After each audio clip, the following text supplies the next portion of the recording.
We've talked a lot about the Orlando Magic's free agent targets, but what about their own free agents? Is there any chance of bringing anybody back?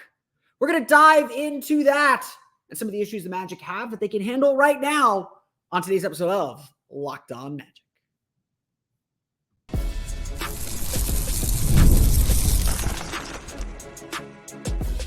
You are Locked On Magic, your daily Orlando Magic podcast. Part of the Locked On Podcast Network, your team every day.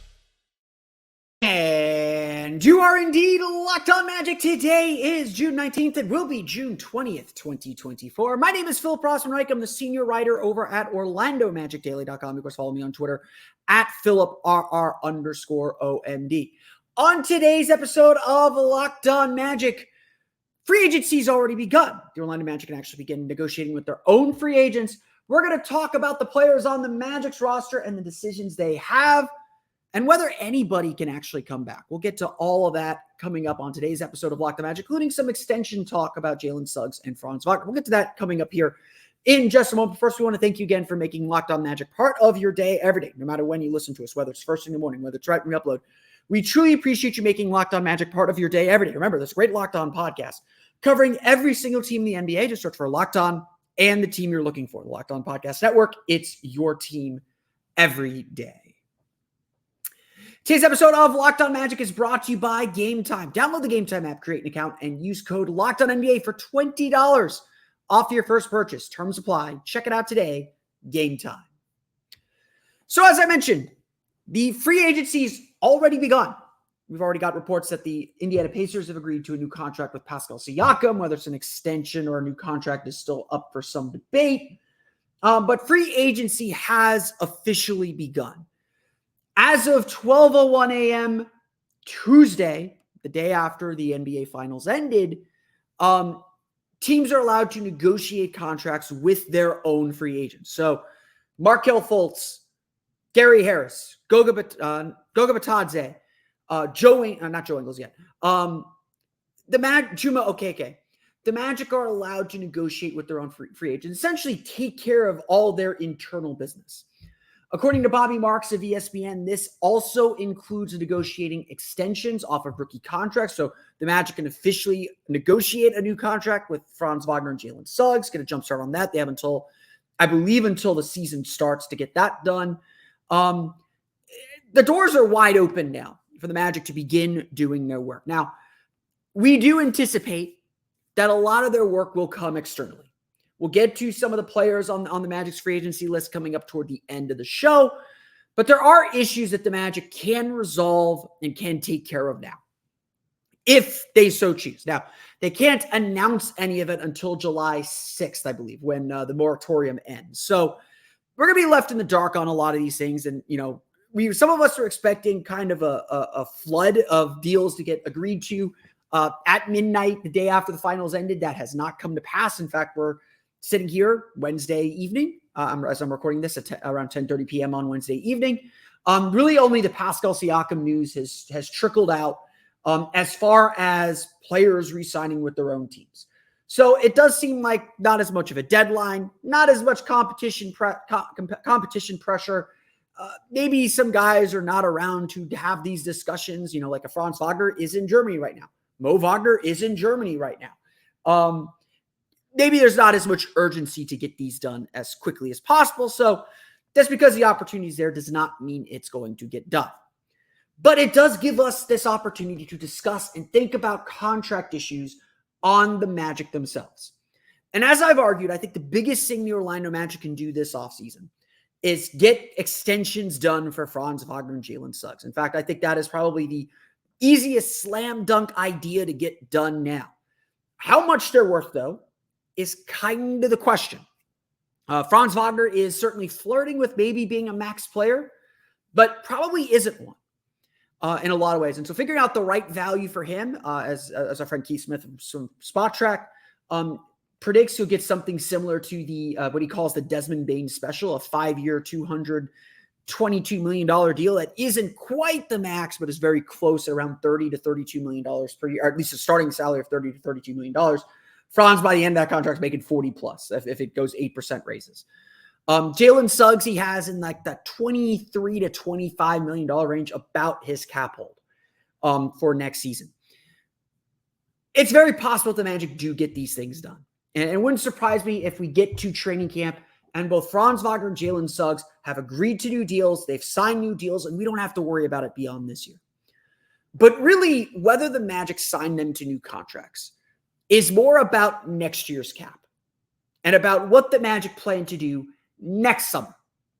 Because I think I've mentioned this before, but I want to reiterate. Franz Wagner is going to make significantly more than his cap hold. I believe Franz Wagner's cap hold is like $27, $28 million. He's going to get 31, 32, 33, maybe up to $34, $35 million a year as a starting salary. And so therefore, if the Magic are trying to preserve some cap room for next summer, if the Magic decide to roll over some of their cap room, to not spend as much as we think they're going to spend this summer, then signing Franz Wagner to a new deal doesn't make sense. Jalen Suggs, we're expecting him to get somewhere between $25 and $30 million. And if I were his agent, I would say, hey, go play the year out, have another good year. Then we'll come back to the Magic. Magic will give you more money. That's what I would be telling him if I was his agent. If Franz Wagner isn't a max player, I might tell my client, hey, go out there and play. We know what they're going to offer. We know you like it here. They'll take care of you one way or the other. But let's put a few more crooked numbers on there instead of whatever they're thinking about right now. I don't think whatever the Magic offer either of these players, barring a major injury, they're going to offer them the lowest they're willing to offer them right now. And it'll still be generous. I'm not saying the Magic are lowballing either of these players, but they're going to offer them the lowest that they're willing to offer. It should only go up based on their play. And I think the Magic would be happy for it to go up because the cap hold is probably more important to them. This, I think, is an important concept that I'll probably hammer home again before we get to free agency. The Magic right now aren't really operating under this year's salary cap. Let me explain what I mean by that. Yes, the Orlando Magic have, to fit under the $141 million salary cap. We'll talk about a cap hold exception and all that stuff coming up here in a minute. But they have to fit everything under the $141 million salary cap this year. But the important number for them is next year's cap and what it looks like when they actually have to start paying players. If I'm Orlando, if I'm Jeff Weltman, I try and do the Weltman special and get some front-loaded deals again. If I can pay more upfront this year and save some money next year, that would be my preference because next summer is the summer that the Magic are going to be up against the cap. Now, again, like I said, Franz Wagner and Jalen Suggs might be more valuable as cap holds in the same way that Tyrese Maxey was more valuable to the Sixers as a cap hold. That max deal has not been reported yet, but we all know it's come. Actually, it kind of has been reported, not since the free agency officially began, but we all know that Tyrese Maxey is getting a max deal, but it was still far more valuable for the Sixers not to agree to a deal with him last summer, preserve his low salary and the cap hold that comes with it, sign all the players they're about to sign to free agency, and then use bird rights to give him his max. That's essentially what the Magic should do with Jalen Suggs and Franz Wagner. That's why I think they will wait to make that decision. Why I don't think we'll get extensions from Wagner and Suggs this year. I think there'll be a nudge, wink, wink, not under the table. I think everyone knows what's going on. And again, like I said, Magic are probably going to offer them the lowest they'll offer and say, hey, have a better year. We'll give you a little bit more money. They can go over the cap to sign players. But whether they sign them now or not, or whether there's motivation to sign them now or not, might depend on whether the Magic actually want to spend cap room or spend salary next summer. If the Magic do all their free agency work this summer and that's it, then sign Paolo, sign Franz and Jalen right now. Paolo getting a max next summer, very, very possible. So this is, when we talk about this Magic team and what they can do in free agency, this is the 2-year window. It's this summer and next summer. And so really, again, if I'm Jeff Weltman, yes, you have to make everything work under the cap this year. As I'm planning ahead or as I'm mapping my team out, I'm really playing under next year's cap. And if this TV deal goes the way we expect it to, the salary cap is going to jump from $141 million this year to $155.1 million next year. Next year, the cap will jump significantly. And really, when I think about how I'm spacing contracts out or how I'm giving out money, I'm willing to pay a little bit extra this year under the $141 million cap, knowing that next year, they can't raise a player's contract as fast as the cap is going to raise. I think it's really, really important, and our friends at Spot Track do a great job of this. Think of salary cap figures as percentages of the cap. We're going to revisit this after free agency is done, after we get some of the salary information of whoever the Magic are paying. We're going to revisit this, and I'll point out, Klay Thompson is getting $27 million this year. $27 million of 141, as I type in the math, is 19.1% of the cap. But if it stays flat at $27 million, $27 million of 155.1 is only 17.4%. Slight difference, maybe not a significant difference, but this is how everything's going to play out because Franz Wagner is going to get 20+% of the cap. Jalen Suggs, if he gets to, let's say he gets to 25 of 155.1 is only 16%. Maybe he gets a little bit more. But this is really what we're dealing with now, is percentages of the cap. And really the Magic, as they look at these extensions, which again, they could agree to tomorrow. I wouldn't be surprised if the Magic just take care of both of them. That's how Jeff Weltman likes to operate. But it wouldn't surprise me if the Magic, as they go through free agency, knowing that they have these big salaries coming with Jalen Suggs and Franz Wagner, and then Paolo Banchero immediately after that, that they're thinking and spending this year based off of what next year's cap is going to be. It makes spending a little extra now not feel so bad because that contract isn't going to be as terrible down the road, whether it's 4 years from now or whether it's next year. Again, it's only going to go up. You saw that Klay Thompson at $27 million takes up 19% of the cap this year, but only 17 next year. You sign him to a 3-year deal. That's only 15% at the end. And now you can move contracts around. And again, you're getting that extra space a little bit too. Just something to consider. The Magic, though, have another big thing to consider. They have a couple deadlines coming up at the end of the month. Why they might make a surprise move, but get to the expected result. We're going to talk about what will happen with Mo Wagner coming up here in just a moment.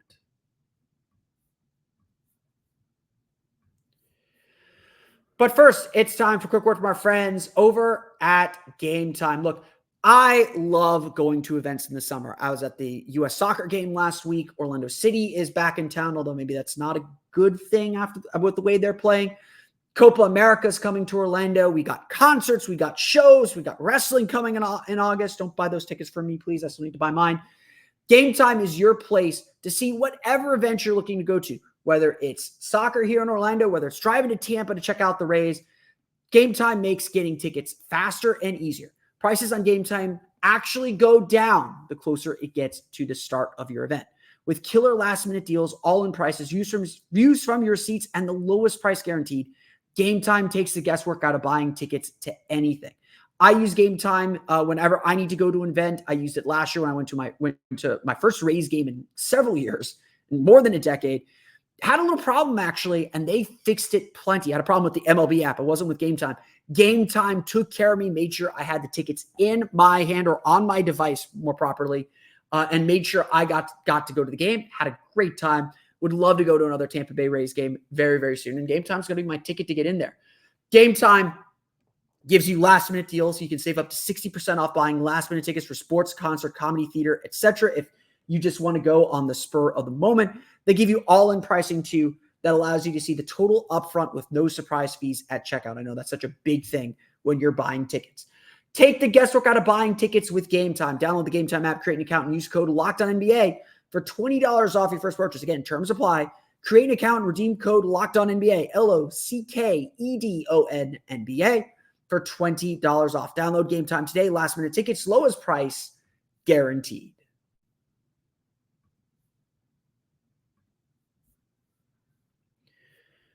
We want to thank you for making Locked On Magic part of your day every day. If you're like me, you're at home listening to podcasts while you work, just getting that white noise.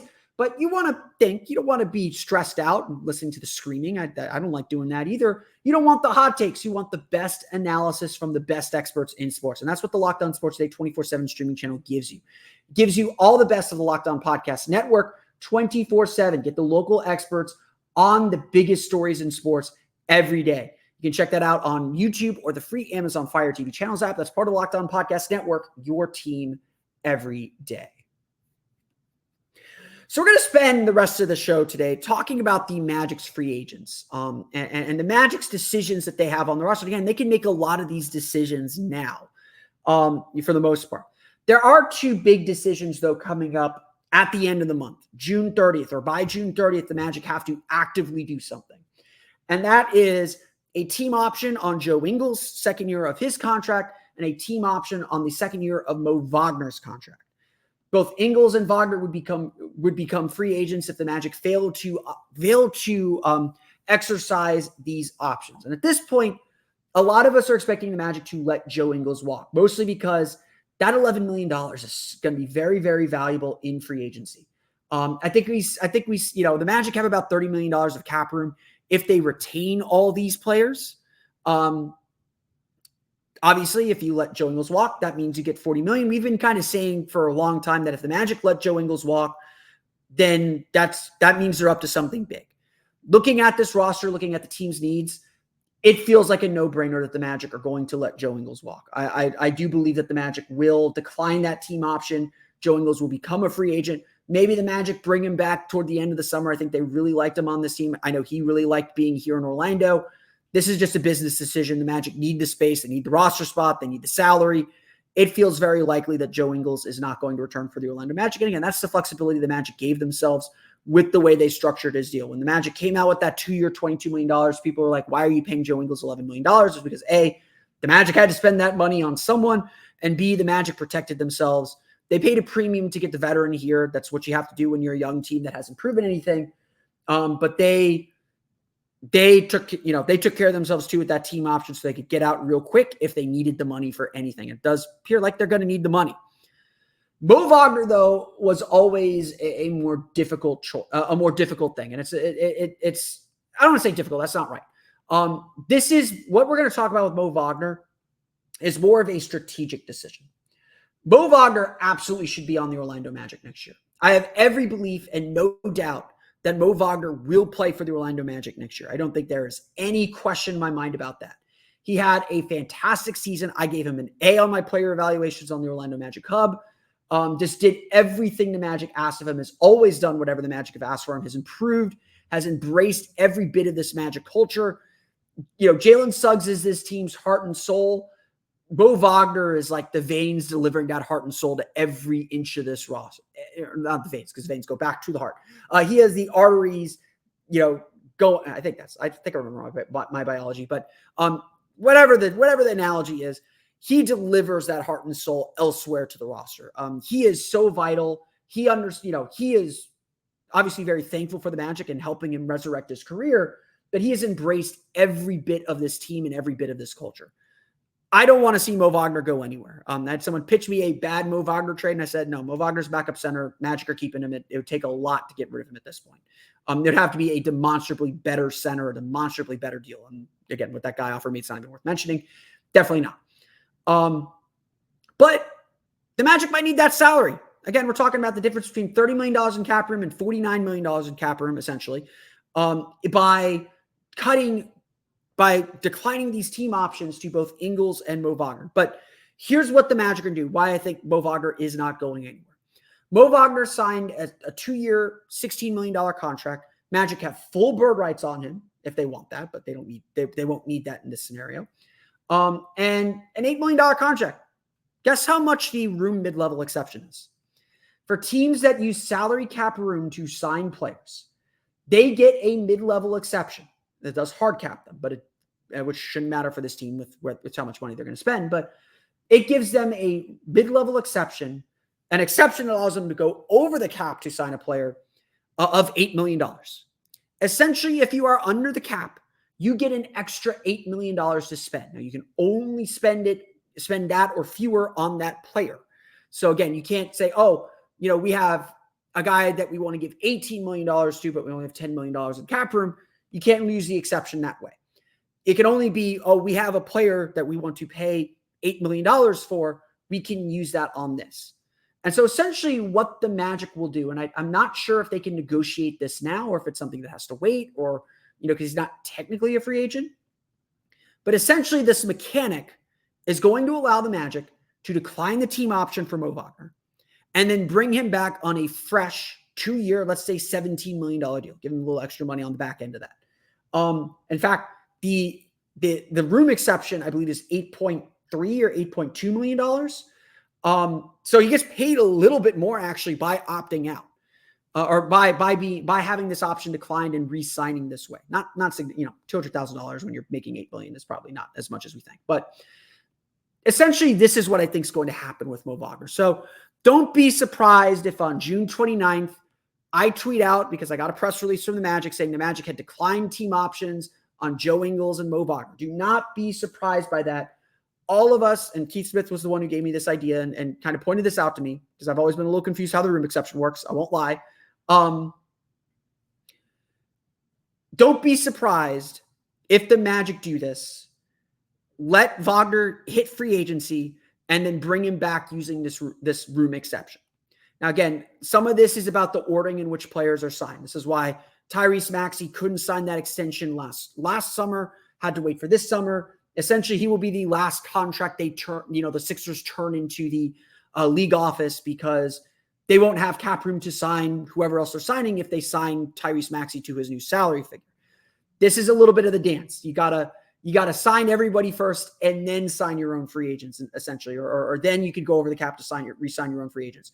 So the Magic have to go out and spend all their money first and then sign Mo Wagner. And so that's just a cap mechanic. It's just, again, it's a dance. It's nothing more than that. The Magic could agree to the deal first, but the way they submit it to the league in order to fit under the cap has to be done in a particular order. But this is, I think, how things are going to go. So I would expect Mo Wagner back with the Orlando Magic next year. Even if the Magic decline his team option, I would expect that he will sign under this room mid-level exception and be back with the Magic next year, playing the same role that he's been playing for a while. So what about the Magic's other free agents? What about Markelle Fultz? What about Gary Harris? What about Goga Bitadze? I think we all kind of know which direction we're going with Chuma Okeke. We'll talk a little bit about what to expect from the Magic's other free agents. Any chance the Magic bring them back? We'll get to that coming up here in just a moment.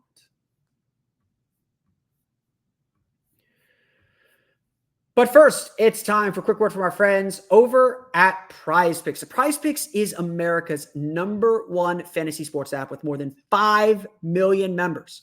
It is the most fun and exciting way to get in on the action while you watch your favorite sports and players. You just pick more or less on 2 or more player stats for a shot to win up to 100 times your cash.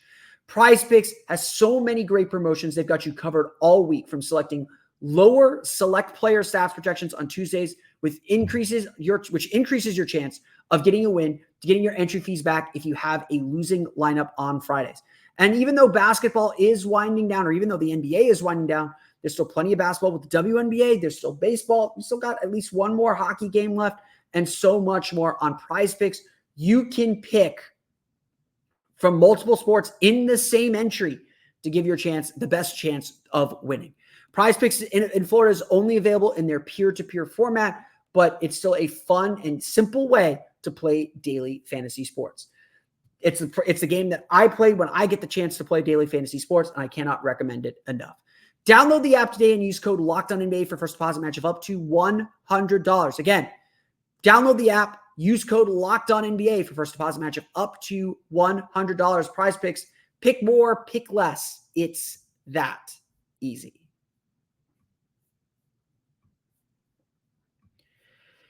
So most of us are expecting the Orlando Magic will move on from Markelle Fultz and Gary Harris. I don't think that's rocket science to say. I will say this is a Magic team that has always valued its continuity. It is a Magic team that does not appear willing to compromise on certain skills and seems to be looking for very specific things. I think that it is very much in the realm of possibility that the Magic would look for a way to bring back Markelle Fultz, especially because he's such a good veteran presence in their locker room and is a very well-respected player. They don't want them both back at that salary. Markelle Fultz made about $17 million last year. Gary Harris at 13 or 10 or whatever it was. They're going to look to reduce those salaries a little bit and bring them back on lower salaries. Although, again, maybe they need salary ballast. But, if you want to spend a giant contract on a veteran player, you can do better than Gary Harris. I think it's very, very likely that they're both gone, though. I would lean toward they're both on their way out. Goga Bitadze, though, is going to be a very interesting case and a very interesting thing to watch as trends around the NBA begin to develop around this new kind of salary cap reality. And I think what we see with Goga Bitadze could be something that affects what happens with a player like Malik Monk. So I'll explain the connection here in a minute. Goga Bitadze was essentially on the minimum deal last year, about $2 million last season. The Magic do have early bird rights on him, I believe, since he's played 2 seasons with the Magic. Played really admirably, played really great. Honestly, he deserves an opportunity to be a backup center somewhere. He deserves an opportunity to get real minutes. And frankly, I don't think he's going to get that in Orlando. Wendell Carter is a starting center until further notice. Mo Wagner is a solid backup center for this team. Goga Bitadze should not be, at this point in his career, especially with the year that he had, should not be a break glass in case of emergency center.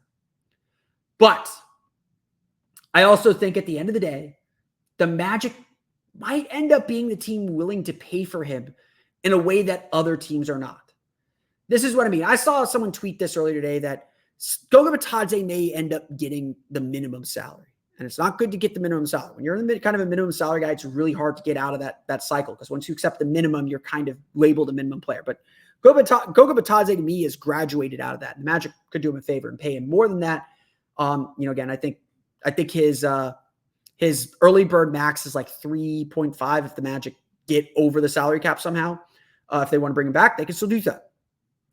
But I think there is something there to say that maybe no one else is willing to pay for Goga Bitadze. Maybe there isn't a deal out there where he gets 2 for 10 or something or the like.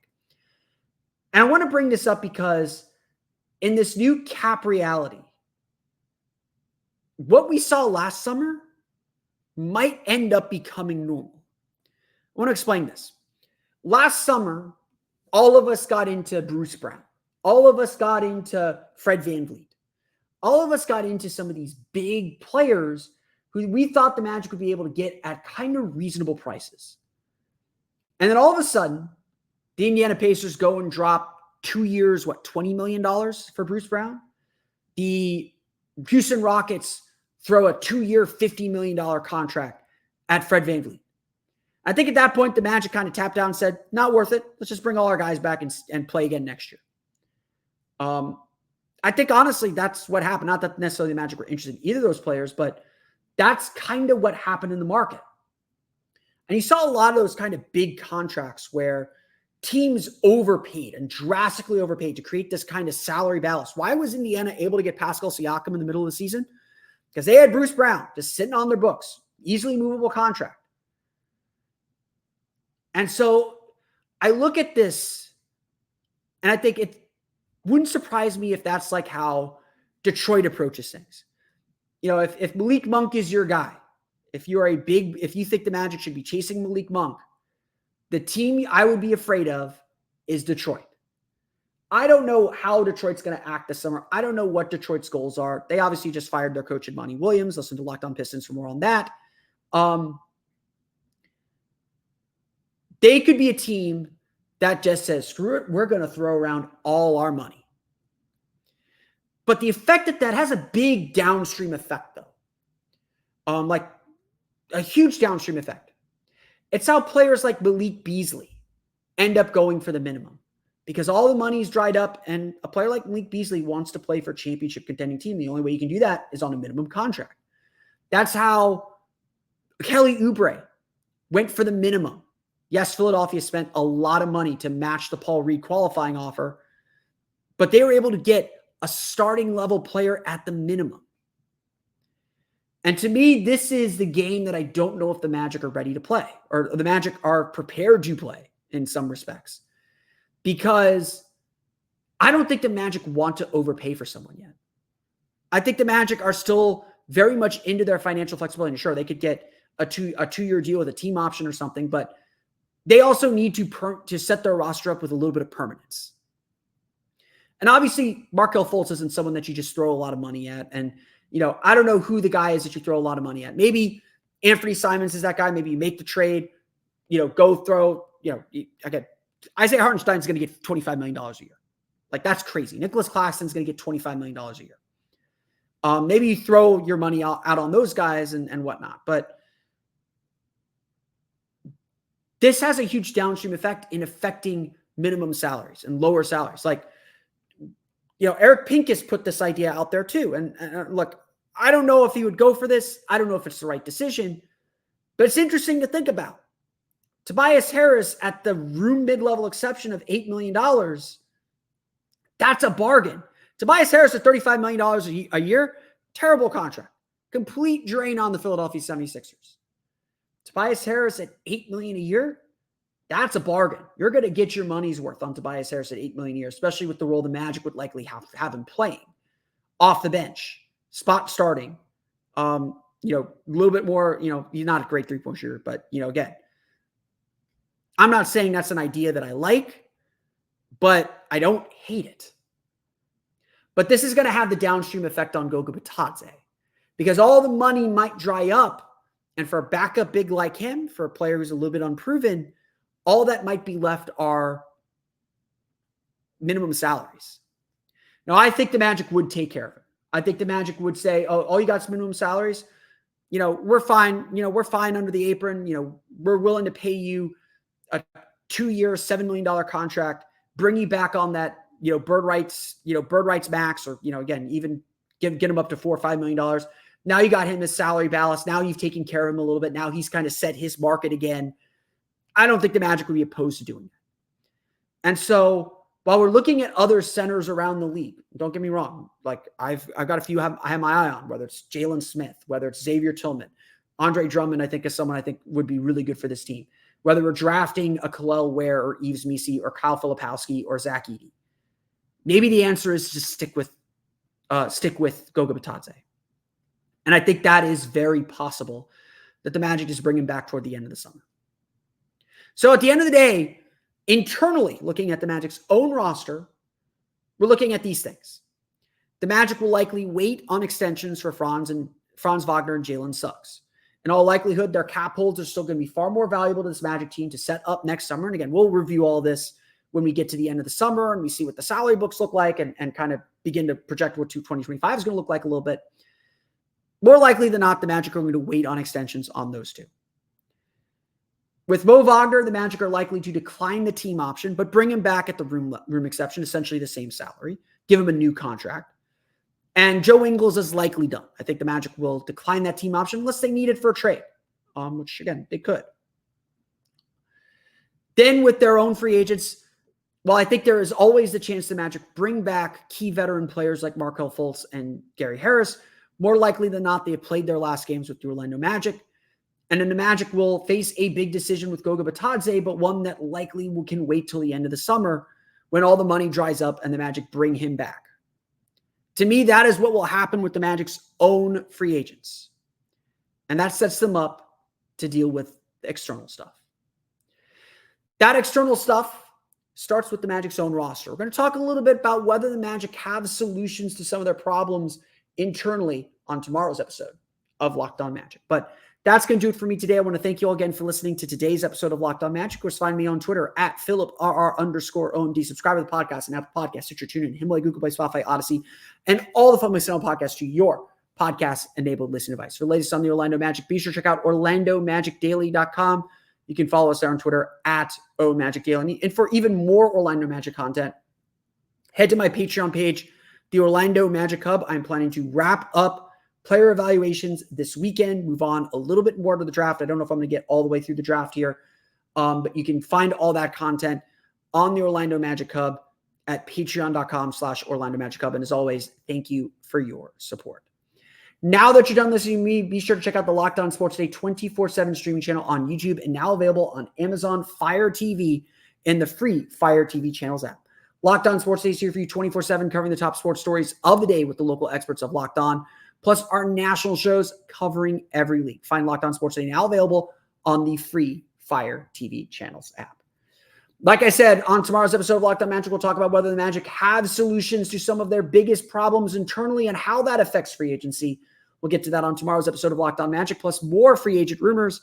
But until then, for Orlando Magic Daily and Locked On Magic, this has been Philip Rossman-Reich. We'll see you again next time for another episode of Locked On Magic.